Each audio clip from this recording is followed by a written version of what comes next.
Preguntas que vamos a contestar: ¿qué es el tilt? Obviamente. ¿Es exclusivo del póker o acontece en otros deportes? ¿Por qué motivo pareciera ser que es exclusivo del póker? ¿Existe una forma de erradicarlo?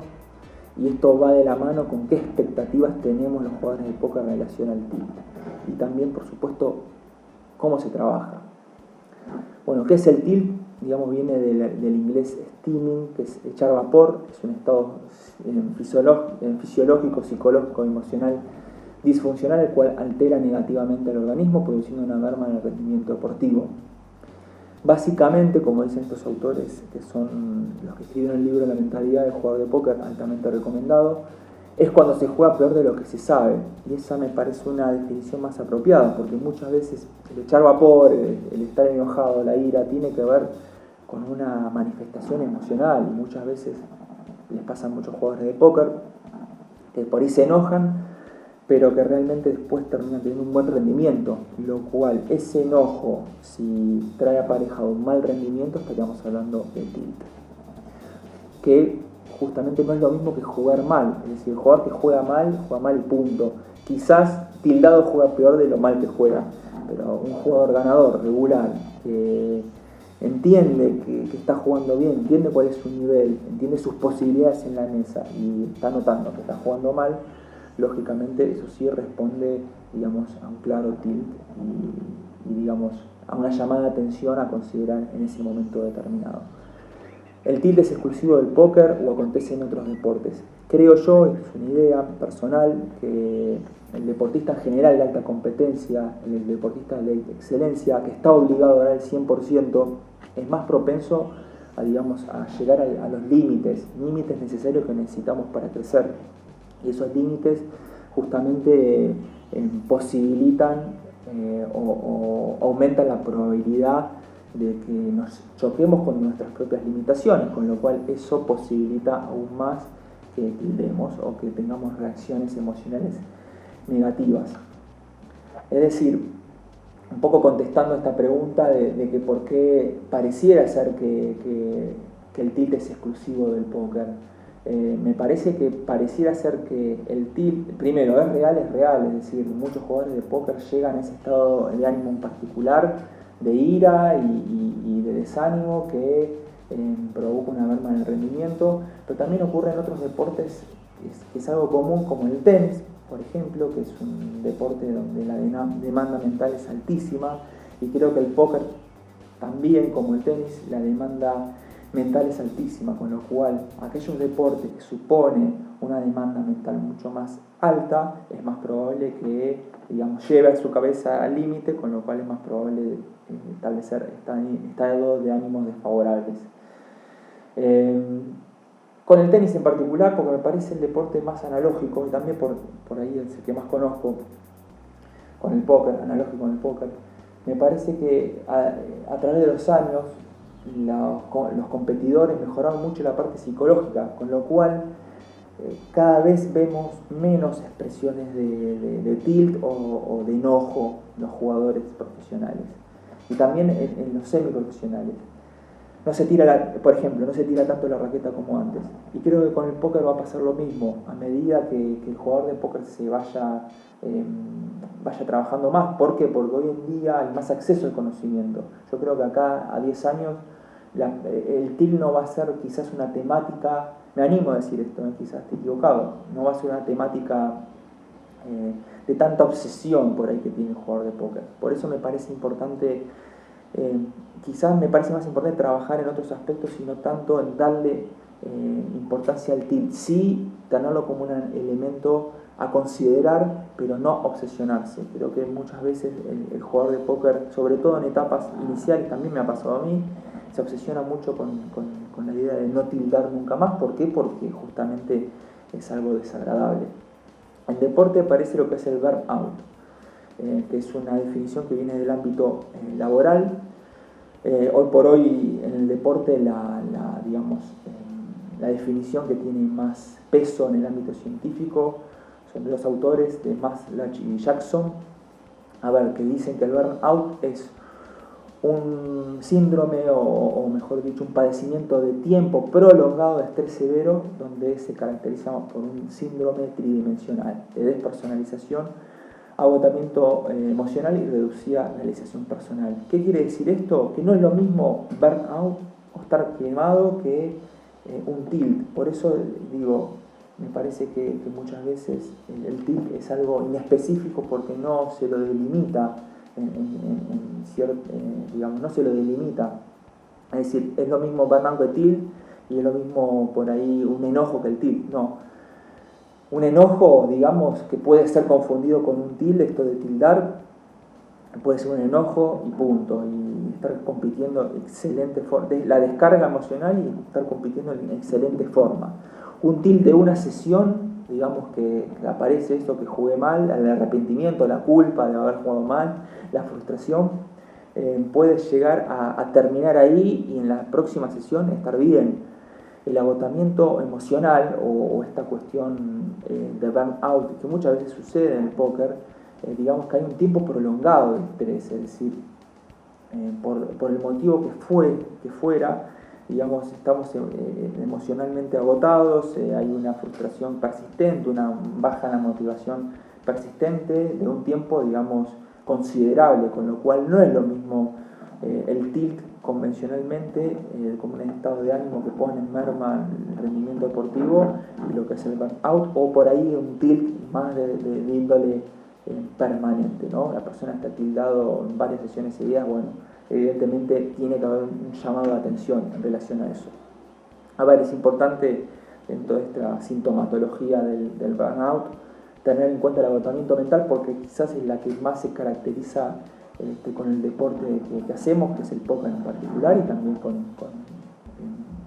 los deportes convencionales o más convencionales. Y me parece importante la definición de estrés en el deporte porque es muy práctica. Es cuando existe un desequilibrio significativo entre la capacidad de demanda física y o psicológica y la capacidad de respuesta del deportista. El póker tiene una demanda psicológica altísima porque existe la varianza, existen los hot bigs, existen las diferentes situaciones anómalas, entre comillas, anómalas porque las suponemos que deberían ser de otra forma, pero que en realidad es el deporte que elegimos y la naturalización, digamos, a lo que debería ser, porque existe la matemática y la capacidad de respuesta del deportista, es decir, hay una relación directa entre el estrés o los estímulos o esta demanda psicológica y nuestra capacidad de respuesta. Si nuestra capacidad de respuesta, si nuestros atributos psicológicos, motivación, confianza, concentración, control del estrés, disciplina, autoconocimiento es bajo, bueno, somos más propensos a que la demanda no tenga que ser tan alta desde lo psicológico. Un ejemplo muy sencillo: la primera vez que tuvimos par de ases y enfrentamos a par de 8 y perdimos, nuestro enojo evidentemente fue muy alto, o puede haber sido muy alto. Una vez que comprendimos que tenemos un 80 y un 20 de perder, la próxima vez que perdimos pares de ases o el impreflop contra pares de 8 va a ser distinta, ya va a haber un nivel de comprensión. Quizás sí el nivel de enojo sea alto, pero va a ser distinta esa experiencia. Y una vez que me pasó 1000 veces, quizás tenga que pasar 4, 5, 6 veces para que realmente me enoje como aquella vez que me había enojado por primera vez que había enfrentado esa situación determinada. ¿Por qué motivo? Pareciera ser que lo es decir, esta es una gráfica mía de un shoot de mis últimas 20.500 manos, en No Limit 25, y la diferencia me parece bastante amplia entre lo que se suponía que debería haber ganado y lo que realmente gané, que en realidad perdí muchísimo. Y a ver, es un deporte mental duro que muchas veces se compensa a mediano plazo, muchas veces se compensa, muchas veces no, diría que a largo plazo se compensa y existen software para analizar la matemática. Y lo que sucede es que muchas veces el largo plazo es larguísimo, es decir, existe un escaso porcentaje de que este resultado que a mí me pasó en 20.000 manos, que en realidad es un poquito más, si tengo en cuenta todas las manos, me pueda llegar a pasar en 100.000 manos, en 200.000 manos y en 300.000 manos. El porcentaje, el 5% que existe que me vuelva a pasar, lo cual es importante estar preparado para eso, porque es parte del deporte y es parte de las realidades del póker, es parte de lo que elegimos. ¿Existe una forma de erradicarlo? ¿Qué expectativas tengo en relación al tilt? Van de la mano, es decir, me parece ambicioso en un primer momento erradicar al tilt. ¿Por qué? Porque necesitamos de un nivel de estrés para tener determinada productividad. Esto es una ley de Yerkes y Dodson viejísima, que es muy interesante porque fueron los primeros que determinaron que necesitamos una cuota de estrés, que es el euroestrés, el estrés bueno, como para poder ser productivos y para poder rendir también en el deporte. Esto también está aplicado al deporte, es decir, para un rendimiento alto necesitamos tener una cuota de exigencia. Si no nos exigimos nunca, si no llegamos a nuestra mente, a los límites, es imposible mejorar. Cuando ese estrés termina siendo demasiado alto es cuando tenemos que determinar que llegó un punto en el que necesitamos descansar o tomar distancia de esa actividad. Es decir, no necesitamos de esa demanda excesiva como para poder aprender o como para poder rendir, digamos. Con lo cual, un poco me parece que hay que tener esto en cuenta, es decir, sobre todo en etapas iniciales.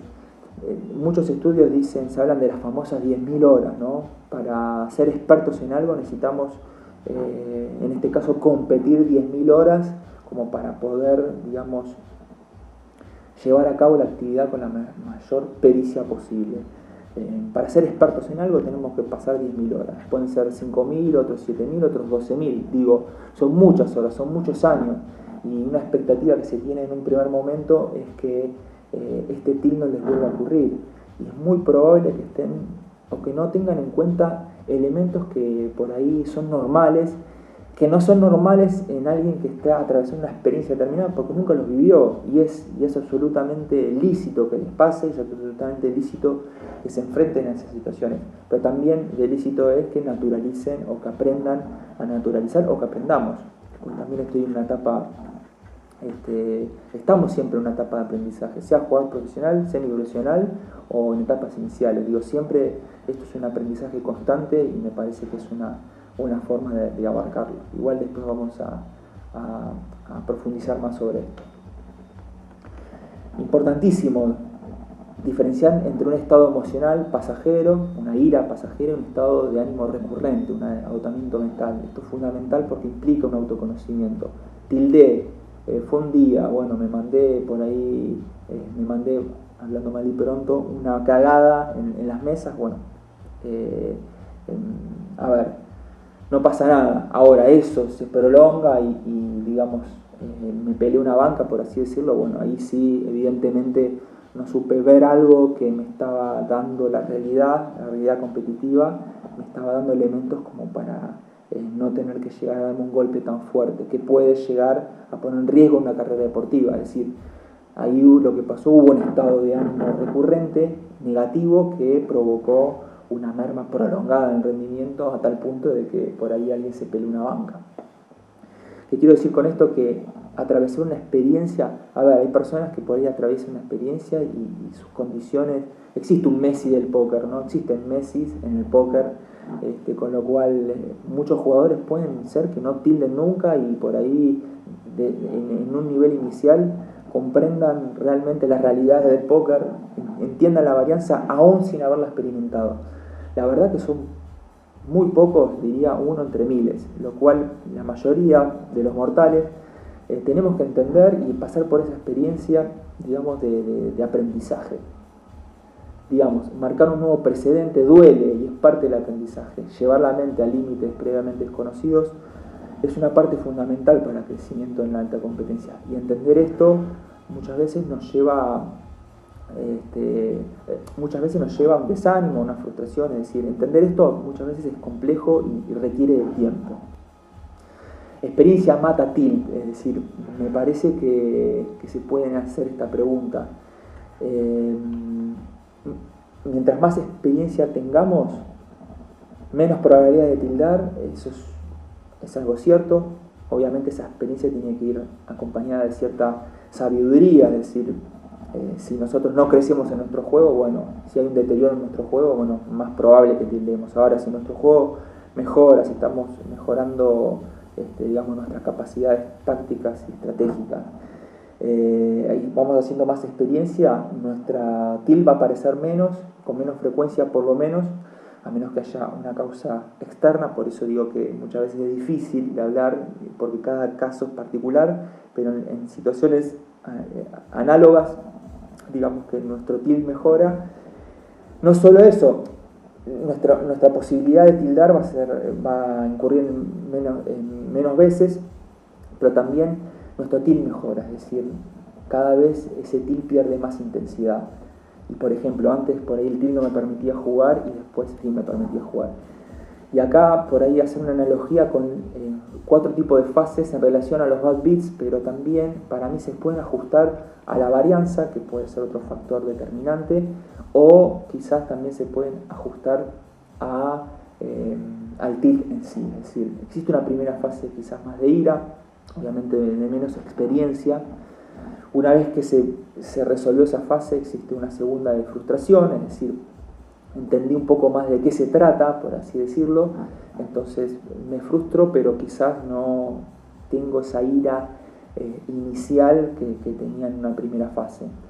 Existe una tercera fase también más de adaptación, es decir, quizás tengo momentos de estado de ánimo negativo, pero vamos, acepté que la varianza forma parte, es decir, cuando bajo a tierra, digo, acepto que la varianza, comprendo más de qué se trata el póker, por así decirlo. Y una cuarta fase que creo que, volviendo a la pregunta inicial, se puede erradicar. Yo veo muchos jugadores de póker profesionales en los podcasts, a ver, hoy por hoy un acceso al conocimiento de cómo funcionan la mente de muchos jugadores profesionales, y les puedo asegurar que casi ni tildan y les hacen esta pregunta y por ahí recuerdan que hace muchísimo tiempo tildaron y que después de haber mejorado mucho la parte mental, de haber sido por mucho tiempo grandes profesionales, eso también hay que considerarlo. Ya los tipos eran ganadores a larguísimo plazo por varios años, inclusive muchas veces les sucedía que en ocasiones tildaban y que después, bueno, hicieron un ajuste de ese tilde y lograron llegar a un nivel de excelencia donde quizás reine más la indiferencia.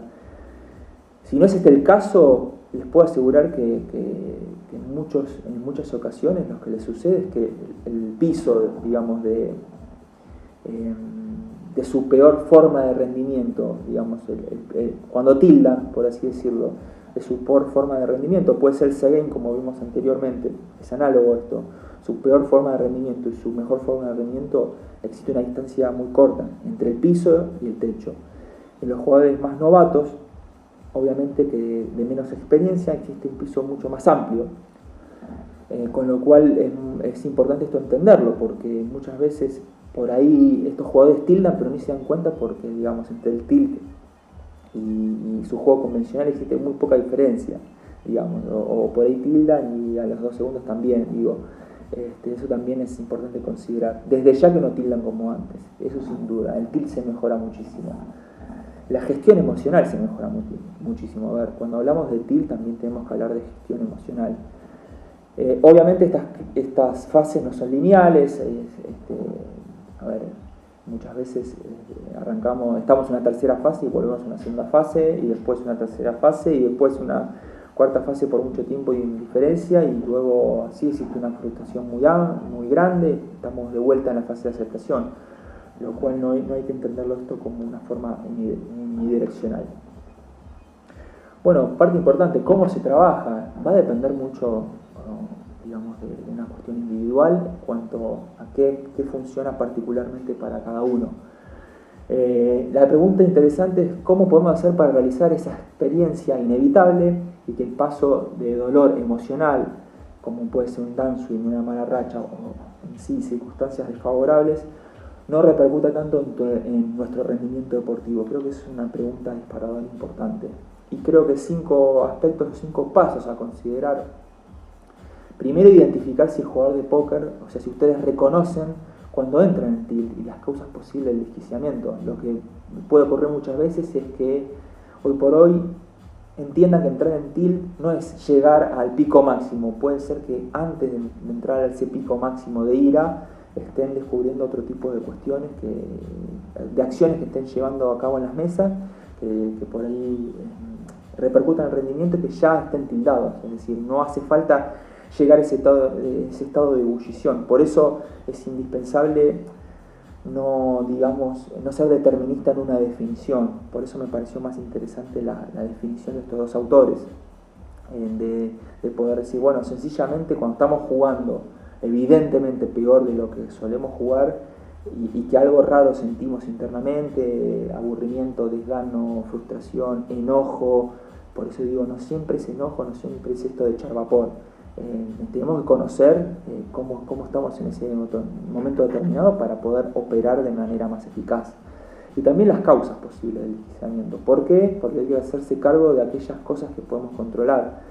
Es decir, generar un encuadre adecuado, o es importante generar un encuadre adecuado cuando vamos a grindear, que no estén aquellos elementos que nos permitan concentrarnos, celular, redes sociales, que estemos en una habitación donde alguien familiar prenda la tele, donde nos interrumpan constantemente. Es decir, estas cosas que podemos controlar las tenemos que, atacar al máximo. También definir qué acciones favorecen al estado ideal de rendimiento, o lo que sería la game o el flow, es decir, las rutinas precompetitivas, si medito, si hago ejercicio de respiración, si por ahí hago una revisión de manos, si por ahí veo un video que me va a favorecer a las cosas que tengo que hacer estratégicas en la próxima sesión. Es decir, eso también, estas dos cuestiones, como mínimo van a reducir las probabilidades de que entren en tilt. Lo que sucede muchas veces cuando se trabaja este tipo de cuestiones es que existe como una relación directa al fracaso con el tilt. Muchas veces se pierde, por eso muchas veces es inespecífico, es tan difícil de determinar, es complejo. Muchas veces hay que tener en cuenta que quizás se llegó al tilt, pero lograron jugar un volumen mayor de manos en mejor forma, lograron tildar, con una frecuencia mucho más amplia, y quizás ese tilt mejoró en su estructura, en su genética, por así decirlo, en su expresión. Antes no se enojaban tanto, ahora se enojaron y en 15 minutos pudieron volver, antes ni siquiera podían jugar ese día. Es decir, eso es fundamental, porque en la medida que ustedes piensen de mejor forma en relación al tilt, también van a poder ser más eficaces en las estrategias que utilicen. Ejemplo, si ustedes dicen, los ejercicios de respiración no sirven, o hacer una revisión antes de jugar no sirve. ¿Por qué? Porque ese día tildaron, hay una relación directa entre eso y el resultado. Y el resultado hay que saber cómo comprenderlo en la big picture, como dicen los norteamericanos. O sea, teniendo en cuenta una serie de dimensiones. También tiene que haber un protocolo, es decir, en caso de tildar, bueno, ¿qué estrategias tengo conocidas? Y si no las tienen que poner en práctica. Van a encontrar muchísimo material, acá trabajamos muchísimas de ellas en relación a qué poder hacer cuando están tildados, y cada uno tiene que encontrar su propia voz interna y su propia estrategia. La única estrategia que sirve es dejar de jugar, es decir, no tiene sentido seguir jugando cuando están tildados, eso desde el vamos. Después pueden volver a jugar ese día o el día siguiente, eso va a depender de cómo esté su estado de ánimo y de la capacidad de autoconocimiento. Por eso el autoconocimiento es uno de los pilares fundamentales del rendimiento deportivo. ¿Qué estrategias puede salir de ser? Dejar de jugar, en 15 minutos volver porque salieron a caminar, los que ahora no pueden salir a caminar porque depende del documento de cómo termina, depende del país donde estén.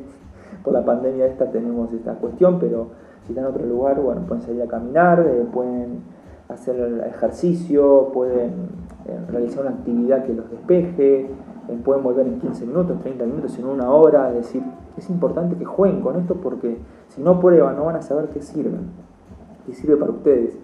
En caso que tengan definido qué hacer, bueno, tienen que tener el plan B en caso de que tilden. Y les puedo asegurar que cuando la cabeza, antes de competir, se prepara para las diferentes situaciones que pueden llegar a pasar, su capacidad de respuesta cambia absolutamente. Y lo que suele aparecer es esta cuestión de como mínimo una mejor respuesta ante el tilt. una respuesta más eficaz, como mínimo, y una menos probabilidad de que el TIL surja. Y número 5 para mí, que esto es a nivel más, si se quiere, cognitivo, más intelectual o más del pensamiento, es hacerse cargo de lo que no se puede controlar, es decir, comprender las realidades del póker, comprender que existen situaciones que no estamos preparados para competir. Volvemos a la definición de estrés.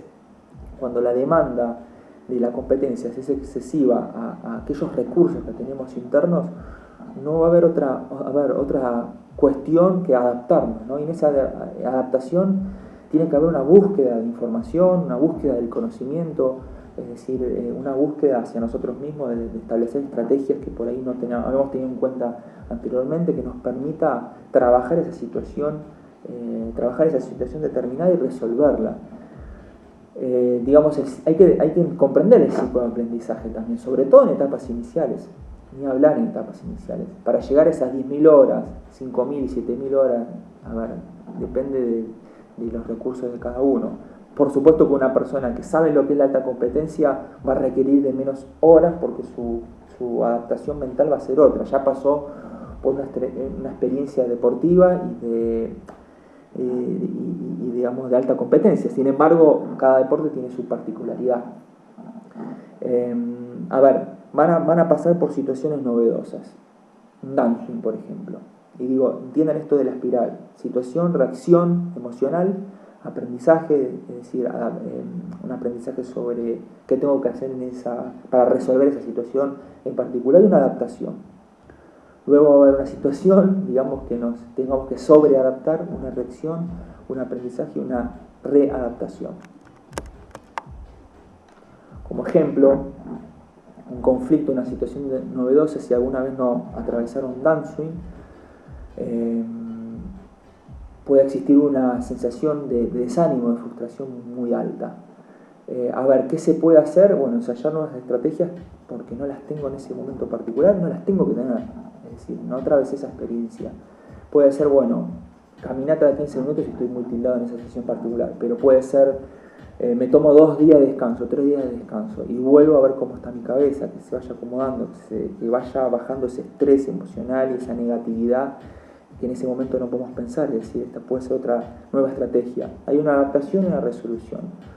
Ese downswing inicial, supongamos que ese downswing se resolvió y un año después tengamos un downswing en otro nivel, pero es una situación similar, ya pasamos, o sea, en nuestra cabeza ya ha sucedido, digamos, un antecedente en el cual lo resolvimos, con lo cual no va a ser la misma situación, va a estar más fortalecida, es decir, el jugador de póker, el deportista va a estar más fortalecido, lo cual lo puede afectar, sí, sin duda, porque todos queremos ganar y todos queremos tener un buen resultado, pero quizás ese hecho en particular, similar al anterior, sea de menos ansiedad o de menos frustración, haya una disminución en el estado de ánimo negativo. Y quizás repetimos estrategias previas de éxito, pero quizás descubrimos otras nuevas. Por ahí no hace falta dejar de grindear por tanto tiempo, sino que por ahí grindeamos con un compañero que por ahí nos pueda acompañar en ese momento, pueda compartir por ahí cosas que estemos haciendo mal, que pueda funcionar como un vedor, es decir, que nos pueda monitorear nuestro juego. Por ahí antes no había utilizado un software que mida la varianza, eso, obtener información matemática cuando la raíz del problema entre comillas, porque es algo que puede pasar, pero cuando la raíz del problema suele ser matemático, está bueno por ahí también atacarla, digamos, bajo esa misma temática. Y luego va a haber una adaptación, una aceptación, es decir, si se resolvió esa situación, va a ser más probable que esa cabeza, que es mucho más fortalecida, que esa fortaleza mental crezca, con lo cual es un ciclo de aprendizaje, conflicto, reaprendizaje, reconflicto, adaptación y nuevos aprendizajes. Eso es la experiencia. Lo cual, llegados a este punto, creo que me parece, por eso decía en un primer momento que hay un eje como que podríamos determinar, digamos, al TIL. El TIL es igual a ignorancia. Creo que se le tiene mucho miedo a la palabra ignorancia o tiene una connotación absolutamente negativa, y creo que que para mí puede tener una connotación positiva, porque realmente ignoramos muchísimo. Y cuando nos ponemos en ese estado de decir, bueno, realmente no tengo que saber todo, porque no pasé por esas experiencias, lo cual existe un grado de ignorancia, inclusive siendo, digamos, expertos en algo, podemos tranquilamente ignorar un montón de otras cuestiones, porque el conocimiento es amplísimo, y en el póker ni hablar. Es un aprendizaje constante y hasta que dejen de jugar al póker o hasta si juegan hasta el final de su vida van a seguir aprendiendo cosas nuevas, va evolucionando la disciplina. En todas las disciplinas ocurre lo mismo, con lo cual tener una actitud de ignorancia creo que es muy sabio y los pone desde otro lado, de otra perspectiva y de otra expectativa, es decir, no va a haber tanta obsesión con el tilt. ¿Por qué? Porque muchas veces el tilt tiene que ver con ignorancia. Con no conocer aquellos elementos que te permitan en ese momento sortear esa dificultad de la mejor forma. Van a tener esos elementos, van a ir al aprendizaje y luego van a aparecer otros elementos competitivos porque suben de niveles y la competencia se hace quizás más ardua, hay jugadores más regulares y quizás necesiten, ni hablar de que su mentalidad incida más en el rendimiento en niveles más altos y necesiten mejorar también muchísimo la parte mental. Quiere decir que siempre lo lindo de la competencia es que los va a hacer sentir que están en falta, con lo cual eso es parte fundamental de la competencia y digamos que es el alimento del que se nutre el gran competidor. Siempre la competencia los hace estar en falta y creo que no hay que perder vista en eso. Y la ignorancia puede ser vista, vuelvo a decir, como un eje central del tilt, ¿no? Tildamos porque somos ignorantes básicamente y porque no sabemos resolver una situación determinada en ese momento en particular. También, y algo que me parece que se puede resolver de raíz, o digamos una forma exclusiva de pensar que también los va a correr, o por lo menos como mínimo van a reducir muchísimo las probabilidades de que tilden o que digamos que lleguen a circunstancias emocionalmente negativas, que es el foco en el aprendizaje y el foco en la mejora continua. Es decir, existe como una relación directa entre el resultadismo y el tilt, es decir, medimos resultados y esos resultados a nivel económico y también a nivel de resultados deportivos son negativos y hay más propensión a tildar. Por lo general, no en todos los casos, pero por lo general muchas veces cuando ganamos, inclusive por arriba de las expectativas matemáticas, no lo consideramos eso y sin embargo no tildamos. Creo que hay una etapa ahí importante. No quiero tampoco encasillar a todos los jugadores bajo el mismo... A ver, todos estos modelos sirven para entender y para que usted se sienta identificado. Pero llega un momento que por ahí al deportista no le satisface el resultado en sí, sino haberlo hecho bien, ¿no? Y creo que eso es una primera etapa importante. Creo que ya ahí el foco no está tan puesto en el resultado, sino en el aprendizaje. Es decir, tener una sesión pésima, pero que quebramos 4, 5, 6 veces en pares de 7 contra pares de K y habiendo ejecutado un all-in pre-flop mal hecho, creo que no lo contenta a nadie, aún habiendo ganado. Pero me parece que en un jugador que tiene más experiencia, esa sensación de no haber jugado bien, inclusive que esa sesión haya sido altamente ganadora, me parece que ya está dando como síntomas o indicadores de que se está enfocando más en la mejora y el aprendizaje. Lo que quiero decir con esto es que si ustedes se enfocan más en el aprendizaje y menos en el resultado, o mejor dicho, más en el resultado de sus acciones en competencia, más en el resultado de rendimiento y menos en el resultado de ganar o perder, las probabilidades de tildar van a disminuir muchísimo y en el peor de los casos, cuando lleguen a una situación de frustración, por lo menos va a haber tranquilidad y satisfacción de lo que hicieron dentro de las mesas y de lo que ejecutaron a nivel deportivo, lo cual esto sí me parece importante a considerar. ¿Qué foco ustedes utilizan para llevar a cabo las sesiones y la carrera deportiva, por qué no? La otra cosa que les quería compartir es que desde la experiencia, por ahí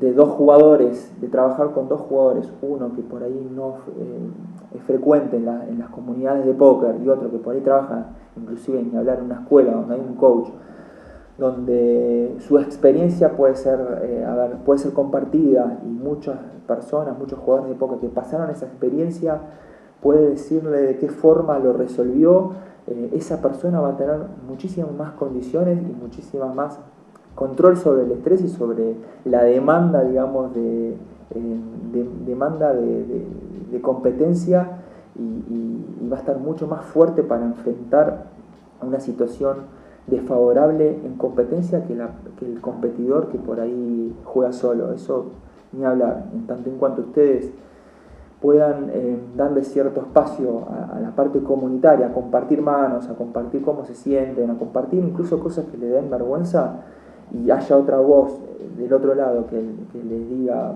tranquilo, que esto no es nada, que tu gráfica es absolutamente normal, mirá lo que me pasó a mí tal año y se resuelve de esta forma, van a tener, bueno, obviamente le dan, en una escuela ni hablar, le dan herramientas como para poder analizar matemáticamente, o sea, le dan muchísimas más herramientas como para que ustedes estén mucho más fuertes mentalmente.